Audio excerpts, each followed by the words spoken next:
माँ माँ का प्यार ही कुछ ऐसा। आदित्य ने बैग से शॉल निकाला और वह कुछ सोचने लगा।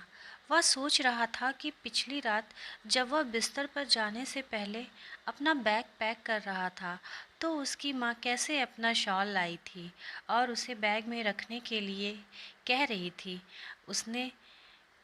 उसने कहा था अगर बारिश हुई तो बहुत ठंड लगेगी। करीब 1 घंटे से अधिक समय से ट्रेन एक छोटे से स्टेशन पर खड़ी थी। ट्रेन में बैठे बैठे आदित्य का धैर्य जवाब दे रहा था।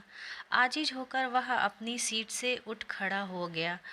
वह पता लगाना चाहता था कि आखिरकार ट्रेन इतनी देर से एक ही जगह पर क्यों खड़ी है। वह अपनी सीट से उठकर गेट के पास गया। उसने बाहर देखा कि यहाँ तो बारिश हो रही है। फिर आदित्य वापस अपनी सीट पर जाकर बैठ गया और अपने सिर के नीचे बैग रखकर लेट गया। काफ़ी देर बाद उसे धीरे धीरे से नींद लगने लगी थी। अचानक एक महिला ने उसकी बाजू को हिलाते हुए उसकी नींद उड़ा दी। वह उठकर बैठ गया। इसी बीच उसकी नज़र एक अधेड़ उम्र की महिला पर गई।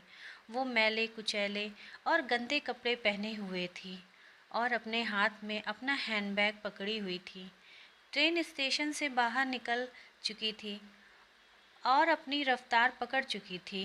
नींद में आदित्य को इस बात की तनिक भनक भी नहीं लगी कि कब उसका हैंडबैग उसके सिर के नीचे से फिसल कर नीचे फर्श पर गिर गया था।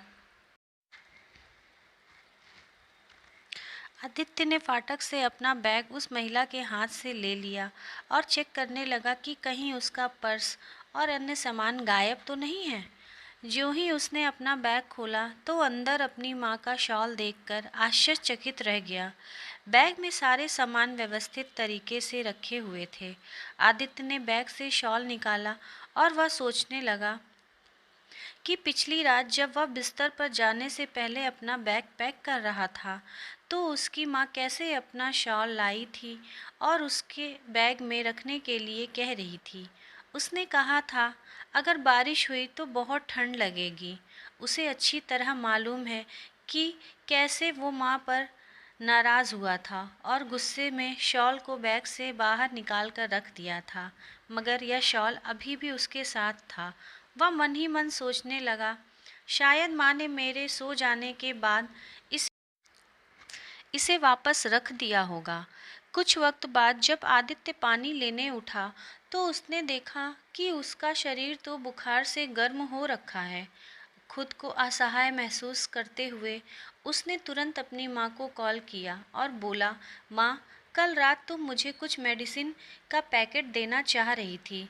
इससे पहले कि आदित्य अपनी पूरी बात कर पाता, उधर से उसकी माँ बोल पड़ी, बेटा, तुम्हारे सिर में दर्द है क्या? आदित्य कतई जाहिर नहीं करना चाहता था कि उसे बुखार के बारे में जानकर उसकी माँ बेवजह परेशान हो, इसलिए उसने कह दिया, हाँ माँ। उसकी माँ बोली, मैंने तुम्हारे हैंडबैग की सामने वाली जेब में दवा का पैकेट रख दिया है। तुम उसमें से निकाल कर सिर दर्द की एक गोली ले लो। और हाँ, मैंने पैकेट में बुखार की दवा भी रख दी है, शायद कुछ खा लो। सुनो, मैंने तुम्हारे बैग में एक सैंडविच पैकेट भी रख दिया है। आदित्य कुछ घंटे बाद सोकर उठा तो पहले से काफ़ी बेहतर महसूस कर रहा था। जैसे ही वह अपने पैर फैलाने के लिए उठा तो उसकी नज़र गलियारे के पास बैठी एक महिला पर पड़ी। उसने अपने बच्चे को गोद में ले रखा था। खिड़की से ठंडी हवाएं आ रही थीं। उसके शरीर पर फटे पुराने कपड़े इस ठंड से बचने के लिए नाकाफ़ी थे। आदित्य ने गौर से देखा तो पाया कि अरे ये तो वही महिला है जिसने उसे पहले जगाया था और उसका बैग लौटाया था। बिना सोचे समझे आदित्य ने बैग से अपनी माँ का शॉल बाहर निकाला और ठंड से कांप रहे उस बच्चे को उड़ा दिया। उसने देखा कि बच्चा कैसे अब सुकून से सो गया। आदित्य सोचने लगा, वह एक नहीं बल्कि 2 माताओं के प्यार और स्नेह की चादर से लिपटा हुआ था। माँ के प्यार की तपिश ही कुछ ऐसी होती है। दोस्तों, दुनिया में प्यार करने वाले बहुत हैं, पर माँ जैसा कोई नहीं होता।